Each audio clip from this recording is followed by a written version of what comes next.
What is going on, guys? Welcome to this episode of Odds and Ends.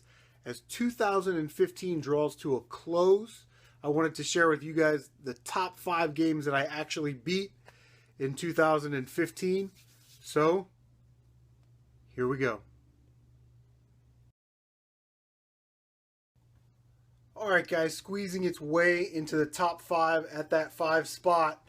I might be cheating a little bit here. I actually bought this game in 2014, played it about halfway through, and kind of put it down just because of school and kids and work and all that stuff. So I picked it back up in 2015. I actually made it one of my gaming goals. One of my New Year's resolutions for this year was actually to beat this game. And in October, September-ish, I finally had some time, sat down, played the other half of it, beat this game, loved it so much, I played it again. Conker's Bad Fur Day. Now, there's really not a lot to be said about good old Conkers. This game is a classic. It's infamous, I guess, for being, a mature rated game and great big mountain of poo and all that stuff. And yeah, I really had a great time playing Conker's Bad Fur Day. So, Conkers makes it to number 5 this year. Alright guys, sliding in at number 4 was a game that I picked up at Goodwill this year for $2.99. Metroid Fusion. Interestingly enough, this game actually made it onto Water Music Retro's top 5 games of 2015, and CrossChop also had Metroid Fusion's Game Boy Advance counterpart, Metroid Zero Mission or whatever, on his list. So a lot of Game Boy Advance Metroid games making it onto people's top 5 lists for 2015. Really enjoyed playing this game. I did not 100% this game. I just played it through to the end. I'll definitely go back sometime and play it and try and get 100% completion.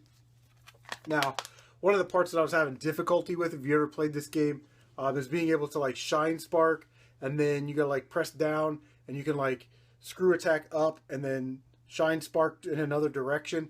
I'm having trouble doing that on the Game Boy or the Nintendo GameCube controller because I play this on the Game Boy player. But you don't need to 100% every single game to have a great time. Metroid Fusion is definitely a good time, and that's why it makes this list.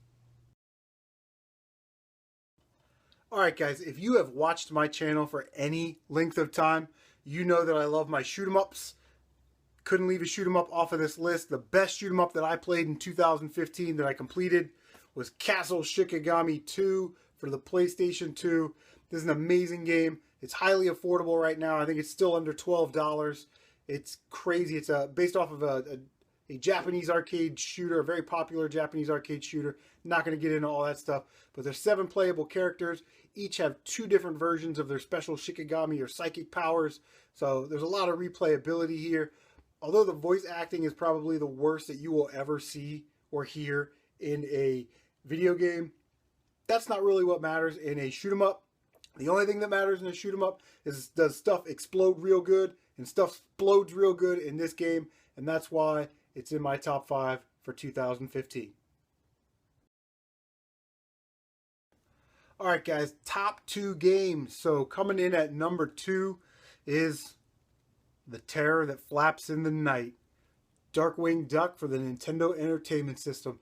This game represents everything that is good about the NES. It's Disney, it's Capcom, it's the Disney afternoon. It's built off the Mega Man 5 engine. I've had this game on my radar that I've wanted to play it for a long, long time. I picked it up at CorgsCon this year for $25, which is a steal for loose cart. And then I found the box and the manual at a garage sale for practically nothing. This is one of my favorite games that I have in my collection. I definitely love playing this game because I love Mega Man. And yeah, if you want to check out any gameplay, I did a Let's Play the Classics on that, so be sure to check that out. Coming in at number 2, Darkwing Duck. What is going on? Here we are, number 1. I'm not going to tell you what number 1 is. You have to guess. Okay. I'll just tell you what it is. Number 1 game that I played this year, my top game, the numero uno, the primo, the ichi eins game, Tomb Raider Anniversary for the PlayStation 2. I loved playing this game so much that I actually went back and replayed the entire game just so I could 100% it, 100% complete it. And I'm glad I did. You know, usually those things aren't that rewarding, right? You may get like a different costume or whatever, but it was awesome. The Tomb Raider Anniversary, if you're not familiar with this game at all, first of all, it's like dirt cheap. It's like a $10 game. Not necessarily a remake of the original Tomb Raider for the PlayStation 1.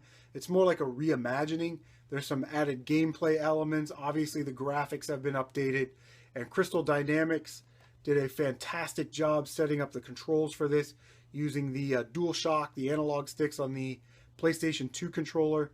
Like I said, there's added gameplay elements. You really feel kind of isolated in these tombs, which is awesome. And one of the best features is, if you remember in the PlayStation 1 game, Croft Manor was just really kind of bland. It was really an opportunity for you to run around and learn the controls. Well, in Tomb Raider Anniversary, Croft Manor is like its own level where you've got to explore and try and find stuff. And it's really awesome with the cutscenes and everything. So my number one game for this year, Tomb Raider Anniversary. Alright guys, there you have it. Those are my top 5 games that I beat in 2015. Definitely had a blast playing those games.